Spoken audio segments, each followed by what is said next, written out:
Bismillahirrahmanirrahim. Assalamualaikum warahmatullahi wabarakatuh. Halo semuanya. Kembali lagi bersama saya Nurul Hadi Fauzi di channel Ngapakpedia. Oke, jadi sambil menunggu Dapodik versi terbaru rilis ya teman-teman ya, kita alangkah baiknya sedikit membahas permasalahan rombel. Jadi ini resmi dari Dapodik Official ya teman-teman ya. Jadi saya sarankan juga buat teman-teman silakan follow Instagramnya Dapodik Official. Di situ biasanya ada momen-momen untuk kita saling tanya jawab teman-teman. Nah di sini ada yang bertanya terkait masalah rombel minimal berapa ya satu rombel di masa COVID sekarang ini. Nah jawabannya masih sama, yaitu untuk jumlah anggota rombel tetap sesuai dengan Permendikbud nomor 22 tahun 2016 tentang standar proses. Nah, bagaimana penjelasannya? Nanti saya jelaskan tentang aturan di Permendikbud ini sekaligus saya buatkan simulasinya teman-teman ya. Jadi sebelum ke simulasinya saya jelaskan dulu terkait Permendikbud ini.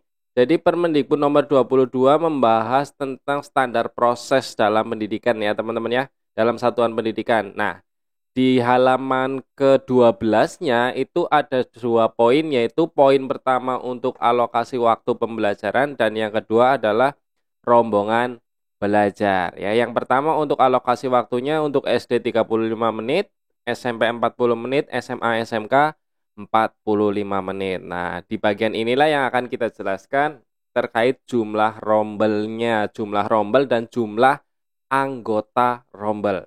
Kita cukup 3 saja ya teman-teman ya, karena lainnya perhitungannya sama. Nah, untuk SD itu jumlah rombelnya artinya jumlah kelasnya ya teman-teman ya. Minimal itu ada 6. Ya jelas ya, karena SD kan ada kelas 1 sampai kelas 6. Otomatis rombelnya minimal baiknya ada 6. Kemudian maksimal ada 24. Maksudnya gimana? Maksudnya adalah dari satu kelas ini berarti maksimal ada 4 cabang. Misalnya kelas 1A, kelas 1B, kelas 1C, kelas 1D. Seperti itu ya. Kelas satunya berarti maksimal itu 4, tidak boleh lebih dari 4. Begitu teman-teman ya. Karena ini kan jumlah maksimalnya 24. 24 dibagi 6 itu berarti kan 4. Jadi pembagian dalam satu kelasnya itu maksimal 4 cabang, misalnya 1A, 1B, 1C, 1D, seperti itu ya. Ini untuk jumlah kelasnya atau rombelnya. Kemudian jumlah siswanya yang ada dalam satu rombel di sini dikatakan maksimum. Jadi maksimal itu 28. Tidak ada kata-kata minimum. Otomatis kalau tidak ada kata-kata minimum, berapapun jumlah siswanya yang ada itu tetap diakui sebagai satu rombel jika sudah memenuhi syarat ini. Nanti bagaimana pengakuannya ya, kita nanti pokoknya saya jelaskan simulasinya ya teman-teman ya. Oke, itu untuk yang SD. Kemudian yang SMP itu minimalnya 3 rombel jelas ya, karena kelas 1, 2, 3 kan SMP seperti itu, atau kelas 7, 8, 9. Nah, dalam satu kelasnya itu maksimal 11 cabang. Artinya kelas 7A, 7B, 7C, 7D dan seterusnya sampai maksimal 11 ya. Dan untuk jumlah siswanya adalah maksimal 32. Nanti perhitungannya juga saya siapkan. Kemudian untuk SMA dan SMK itu maksimal adalah 36 rombelnya ya kelasnya. Kalau SMK 72. Kemudian untuk jumlah siswanya memang maksimal sama 36. Seperti itu ya teman-teman ya. Jadi ini adalah jumlah maksimalnya SD 28, SMP 32, SMA SMK 36 dan seterusnya ke bawah. Oke, kita masuk ke simulasi siswanya. Di sini saya jelaskan lewat presentasi ya sedikit. Nah, oke. Contoh kasus yang pertama, tentunya kita masuk ke SD. Ini misalnya ada SD Negeri 1 Ngapakpedia ya. Di situ jumlah siswa barunya adalah 120. Yang diterima ada 120 siswa ya. Kemudian jumlah maksimal dalam satu SD itu adalah 28 ya. 28. Ini kemudian pembagian jumlah rombelnya ya. Rombelnya maka 120 ini dibagi 28 hasilnya adalah 4,28 ya. Maka hasil ini selalu dibulatkan ke atas teman-teman. Jadi rombelnya adalah 5. Nah ini saya salah ya, salah membuat simulasi, harusnya tidak boleh lebih dari 5 rombel. Tapi ya karena sudah terlanjur diketik ya enggak apa-apa ya. Ini kan berarti dalam satu kelas itu maksimalnya atau perhitungannya 28 ini ya. Sebentar. Nah, 28 maka perhitungan jumlah rombelnya adalah 5 rombel. Untuk pembagian anggota rombelnya bisa seperti ini. 24, 24, 24, 24, 24 atau 28, 28, 28, 18, 18. Pokoknya model seperti apapun yang penting jadi 5 rombel ya, teman-teman ya. Jadi seperti ini, mau pembagiannya jumlahnya bagaimanapun terserah, yang penting tidak boleh lebih dari 28 dalam satu rombelnya. Selanjutnya sisanya tinggal dibagikan ke ruang-ruang lainnya, seperti itu ya. Tapi sekali lagi ini mohon maaf, simulasinya harusnya tidak boleh lebih dari 5 rombel ya, seperti aturan yang tadi di awal. Kalau SD itu satu tingkatnya tidak boleh lebih dari 5 rombel. Begitu ya teman-teman ya. Nah, jika kondisi di atas dipaksakan membuat rombelnya menjadi 6, misalnya untuk biar memperbanyak guru sertifikasi, biar jamnya bertambah dan lain-lain ya teman-teman ya, itu permasalahan biasa untuk operator-operator. Itu nanti di dapodiknya akan invalid teman-teman, dan muncul rasio jumlah rombel melebihi rasio yang seharusnya. Biasanya nanti ada keterangan seharusnya 5 rombel, yang ada 6 rombel, seperti itu teman-teman ya. Intinya seperti itu. Kemudian kita masuk ke simulasi yang kedua. Contoh kasus yang kedua yaitu di SMP Negeri 2 Pakpedia. Nah, ini juga sama. Misalnya jumlah siswa barunya adalah 137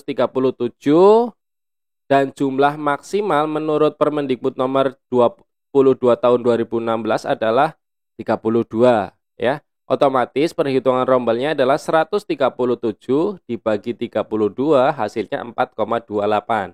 Dan selalu dibulatkan ke atas rombelnya, jadinya 5 rombel ya. Nah, setiap rombel isinya bisa seperti ini. 32, 32, 32, 21, 20. Seperti itu nggak apa-apa. Atau 27, 27, 27, 27, 29. Itu juga nggak apa-apa. Atau 27, 27, 27, 28, 28 juga tidak masalah. Yang penting tidak boleh lebih dari 32. Itu aturannya.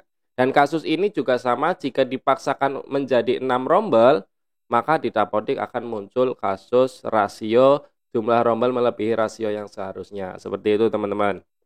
Lalu bagaimana untuk SMK yang biasanya ada jurusan-jurusannya? Nah, di sini saya jelaskan ya. Contoh kasus yang ketiga yaitu di SMK Negeri 3 Pakpedia. Di situ jumlah total siswa barunya ada 300, di mana jurusannya untuk multimedia itu siswa barunya 170, untuk jurusan TKJ 130. Jadi totalnya 300 ya teman-teman ya. Ini. Dan aturannya adalah jumlah maksimal setiap rombel itu 36. Maka pembagiannya itu berdasarkan jurusannya atau program studinya, bukan jumlah total siswanya, sehingga perhitungan rombelnya adalah dihitung per jurusan. Untuk multimedia 170 dibagi 36 hasilnya 4,72. Dibulatkan ke atas jadi 5 rombel. Multimedianya menjadi 5 rombel. Pembagiannya bagaimana? Terserah, mau sama persis 34, 34, 34, 34, 34 juga bisa, atau 35, 35, 35, 35 kemudian 30 juga bisa, terserah kalian. Yang penting tidak boleh lebih dari 36 dan dibuat menjadi 5 rombel. Lalu untuk TKJ-nya 130 dibagi 36 jumlah maksimal hasilnya 3,6, maka menjadi 4 rombel karena dibulatkan ke atas. Pembagiannya bisa 32, 32, 33, 33. Itu jumlah siswanya per rombelnya. Seperti itu teman-teman ya. Jadi itu 3 simulasi kasus untuk pembagian siswa. Nanti teman-teman kalau mau mempelajari sendiri boleh, silakan ini di-download. Nanti saya upload ke drive saya dan teman-teman bisa download untuk penjelasan kasus ini. Nanti saya perbaiki untuk yang SD karena SD saya rasa siswa barunya tidak sampai 120 ya. Karena di sini juga harusnya tidak boleh lebih dari 4 rombel. Nanti saya perbaiki. Begitu ya teman-teman ya. Jadi itulah penjelasan terkait jumlah siswa dalam satu rombelnya berapa. Jadi hanya ada keterangan maksimalnya saja, tidak ada keterangan minimal. Tapi untuk membuat rombelnya harus merumuskan jumlah siswa dibagi jumlah maksimal dalam satu rombel sehingga tercipta berapa jumlah rombel yang valid. Begitu ya teman-teman ya. Nanti 2 file ini saya upload ke drive dan silakan download, linknya ada di deskripsi video ini. Begitu ya teman-teman. Oke, itu saja, semoga video ini bermanfaat. Jangan lupa di like, share, and subscribe tentunya ya. Saya akhiri, salam satu nusa, salam satu bangsa, salam satu bahasa, salam satu data, salam terakhir, salam Ngapakpedia. Wassalamualaikum warahmatullahi wabarakatuh. Terima kasih.